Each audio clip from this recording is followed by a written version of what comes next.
Hi, I'm Matthew Casey. I'm a policy advisor with DEFRA. I work in plant health policy and I'm part of the SRSF team. So that's the Smart Rules for Safer Food team. And a large part of SRSF is the new plant health regulations, the PHR 2016-2031. And it's due to those regulations that there's been changes to the plant passporting regime.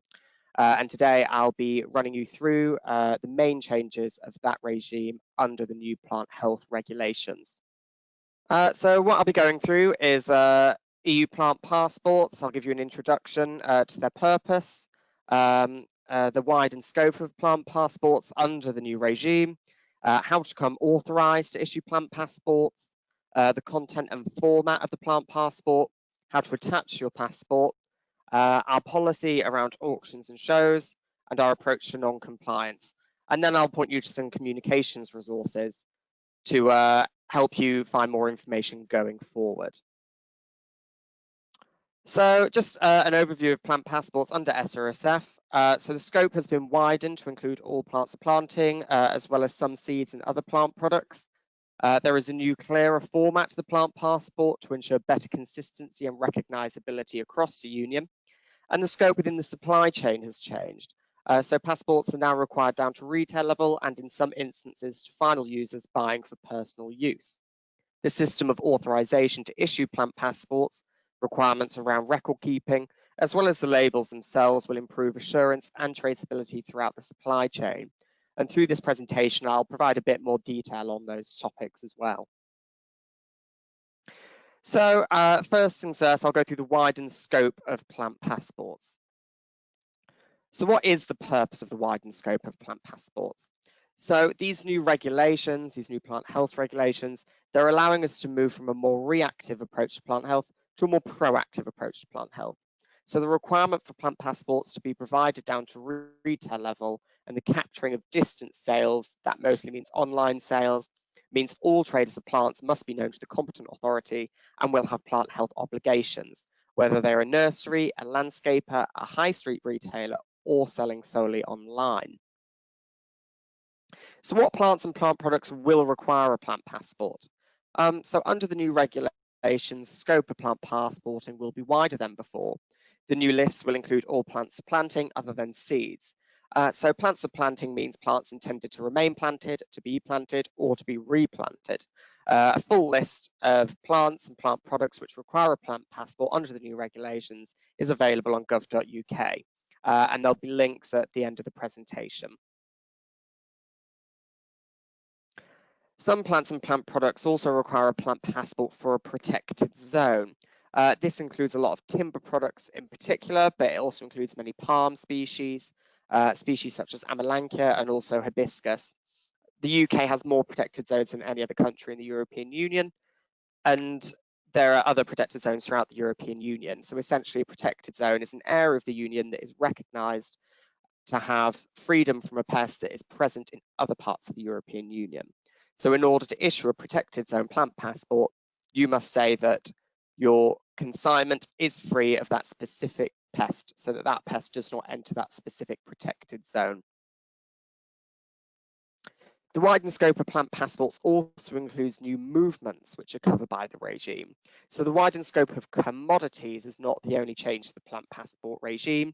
The widened scope can be considered as two strands. First, the widened scope of commodities that require a plant passport, and two, the scope of movements in the supply chain for which plants now require a plant passport. This now includes distance sales, it includes movements of timber within Great Britain, and passports are now required to turn to at least retail level in all cases. So becoming authorised to issue plant passports. So the competent authority does not issue plant passports. Authorisation is given to professional operators who issue plant passports themselves. Authorisation is distinct from registration. If you're a registered operator, you need to keep records, but you do not have the authorization to issue plant passports. You can think of it as a two-step process. The first step being registered, and if you need to issue plant passports, you'll need to be authorized on top of that. Authorization is distinct from registration.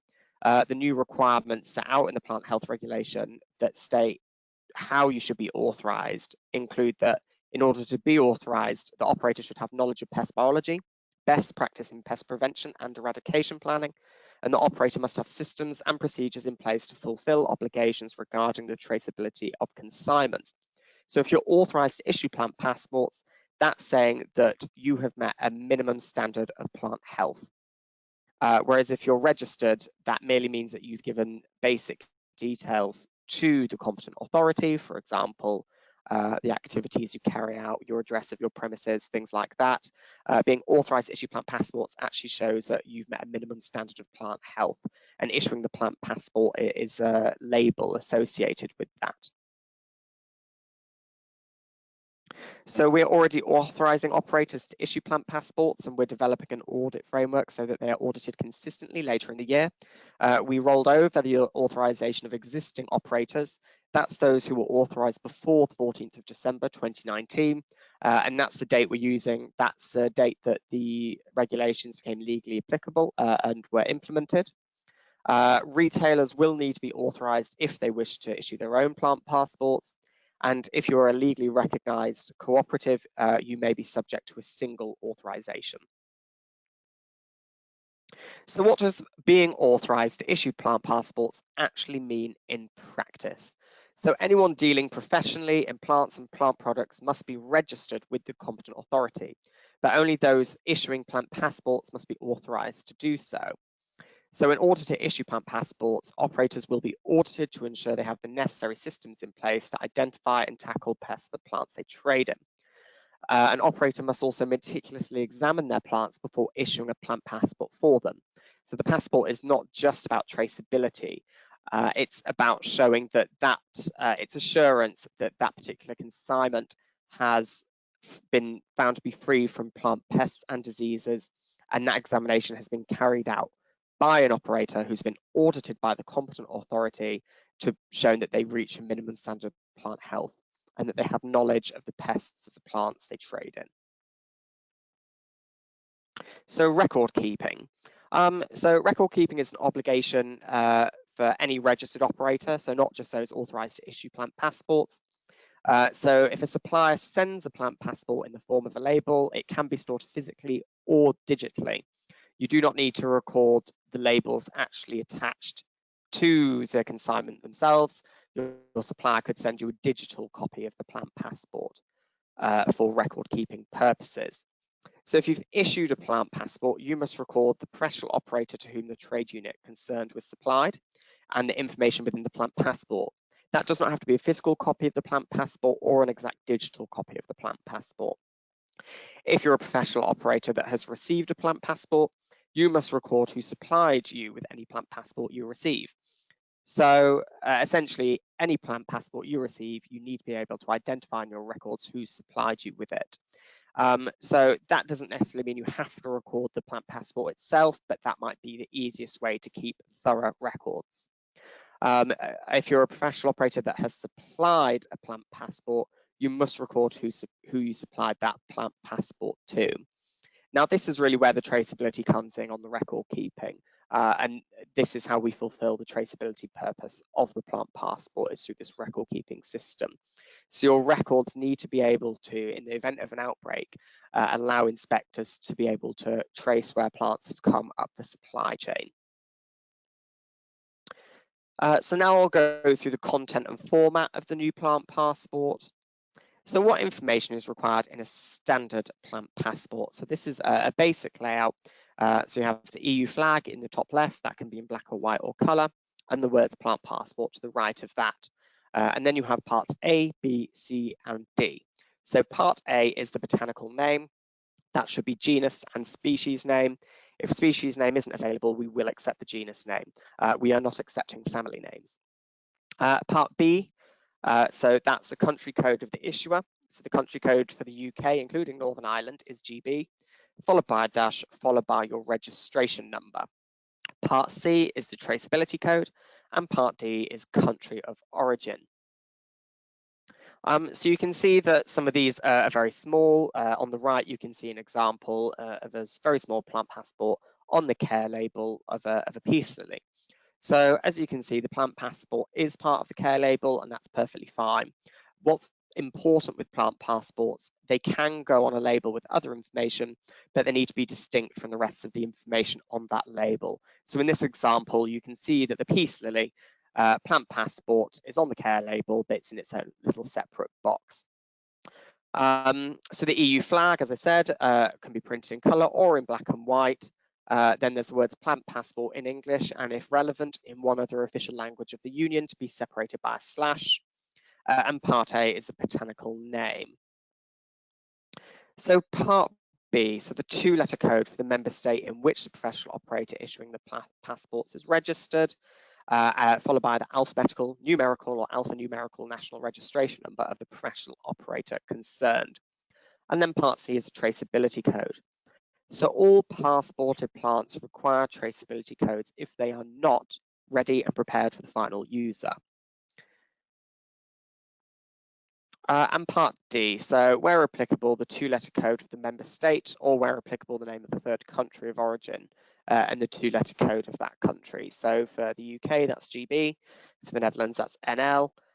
Information on when country of origin changes to GB can be found on gov.uk under Part D of making a plant passport. And there's guidance there that will tell you when your products have changed to GB country of origin. Other information, so the plant passport may include a unique barcode, QR code, hologram chip, or other data carrier supplementing the traceability code. That requirement is optional, and it isn't a substitute for a traceability code. The information plant passports must be legible, but it can be handwritten as long as that handwriting is in capitals, and the plant passport must be distinct and separate from other information associated with the consignment. For example, if there's a care label.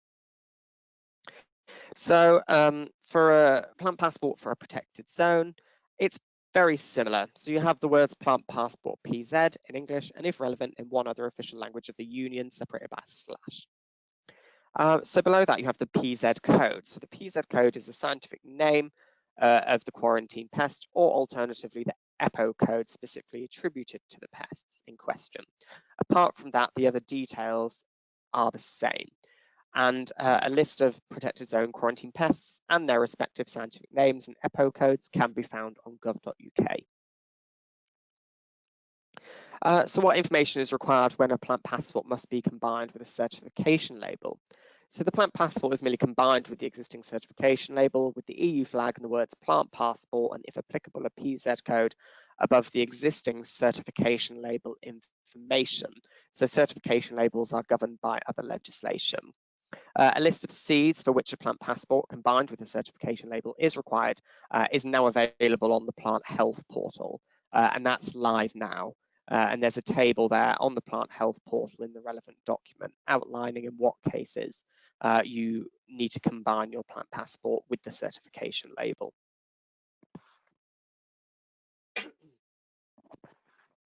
Now I'll move on to attachment of plant passports. So where do I attach my plant passport? This is a commonly asked question. So in most cases, a plant passport will not need to be attached to each individual pot. You can attach a plant passport to each individual pot if you so wish. Really what it's about is the homogeneity of consignment. So if a business sells the same commodity on pallets, trays, or in bags, the passport must be attached to each of those individual units. And I say commodity and not species because, of course, you can have potted plants with multiple species in. And although you might have multiple species in those pots, you'll have the same combination in each pot. So that counts as a single commodity. And you can list all the species on the same plant passport. But if you have multiple commodities on the same pallet or tray or trolley, then the passport should be attached to the individual units. So for example, if you have a trolley and you have a different commodity on each shelf of that trolley, then they'd need to be attached to each of the shelves. If you had a different commodity in each tray, then the passport would need to be attached to the trays. We do have a pragmatic approach. If you are supplying directly to retail, a single plant passport can cover a single trolley of plants as long as traceability can be maintained for the plants and plant products on that trolley. So that's if you're if the trolley of plants is moving from your premises and it's not being modified, it's going direct to a retail outlet, that can travel with a single plant passport, even covering a mix of commodities, because that's the final stage of the supply chain. We believe traceability can be maintained for the plants and plant products on that trolley. So that approach applies to all end of supply chain movements. So trolleys moving at other stages in the supply chain could be covered by a single plant passport only if the plants on that trolley were of the same species and going to the same destination. So the plant passport covering a mix of commodities only applies if you're at the very final stage of the supply chain. If you're selling through distance contracts, for example, you're an online seller and you're selling potted plants online, you must supply a final user, that's someone buying for personal use, with a plant passport. And in those cases, the plant passport may be attached to the plant or plant pot in question. It may be attached to the box the plant is traveling in, or it may be on the delivery note with that plant, as long as that delivery note is traveling inside the package with the plant. So now I'll run through our policies for plant passporting around auctions and around shows. So for auctions, passported material units may be marked retail sale only, not for resale. And that's really targeting final users. And that means that those won't then need to be passed to another professional operator because they're marked for retail sale only. And plant passports aren't required when supplying those final users because this should be face-to-face selling. So an operator would then not need to passport that material only to the auction, which is acting as a retail outlet in that case. But if you're supplying material to auctions to be sold to other professional operators, you need to provide plant passport to those other professional operators as you would anywhere else. For shows, a professional operator supplying to an exhibitor would need to issue a plant passport because that's supplying from one professional operator to another. But the exhibitor does not need to be required to provide a plant passport for their movement to the event. So if you're supplying plants directly to the exhibitor at the event, then you need to give them a plant passport. But if you're supplying it to them at their normal premises, you provide them with the plant passport. They don't need to bring that to the show with them because they'll be taking the plants back to their premises and there'll be full traceability for them. However, if you do intend to sell to other professional operators at the show, then you need to passport those movements because you need to passport any movement between one professional operator and another professional operator, and shows are not exempt from that. So I'll just go through what our plan is going forward. So we acknowledge the challenges that industry are facing and are continuing to face, and we're working to ensure our policies are pragmatic whilst maintaining high levels of biosecurity. And maintaining high levels of biosecurity is in the long-term interest of the trade as well. DEFRA will deal with non-compliance fairly and proportionately in line with the department's enforcement policy. And in most cases, this will start with businesses or individuals being given notice of any non-compliances, being given advice on corrective action and a time period in which those actions could be carried out. It's aiding people in becoming compliant with new regulations. And we have numerous communications resources available. There is gov.uk guidance on the smart rules for safer food package of regulations available. And there's gov.uk guidance specifically on issuing plant passports also available. And I would highly recommend looking at our SRSF page on the Plant Health Portal, which includes numerous resources, including fact sheets, a very extensive Q&A, and these slides on an introductory guide to plant passporting.